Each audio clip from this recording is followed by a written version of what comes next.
Finally guys আপনাদের জন্য নিয়ে চলে এসেছি আজকে একটা মোটর। আজকে দেখাবো এই মোটরে এই বাল্বটিকে জ্বালিয়ে আচ্ছা কিভাবে জ্বলবে সেটা তো আজকে আমরা জেনে নিই।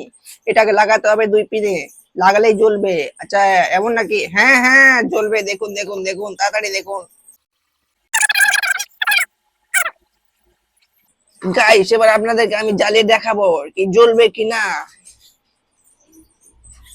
কই কোনো রেসপন্স নেই, জ্বলছে না। ও মাই গড, তাহলে সার্কিটটা কি ফেল হচ্ছে? না না না না, এটাকে উল্টে দেখা যাক জ্বলে কিনা। এটাকে উল্টে দেখা যাক আগে। ফাইনালি গাইজ আমরা উল্টো করে লাগিয়ে দিয়েছি, তো আমরা এবার দেখে নিব সঠিকভাবে কাজ করছে কিনা, জ্বলছে কিনা। সো ফাইনালি দেখার আগে ফলো করে আমাদের পাশে থাকুন। আর ভিডিওটি দেখার জন্য ধন্যবাদ। আপনি লাইক করতে পারেন আমাদের এই ভিডিওটাতে। এই দেখুন জ্বলছে জ্বলছে জ্বলছে জ্বলছে, এই দেখুন জ্বলছে, এই দেখুন জ্বলছে।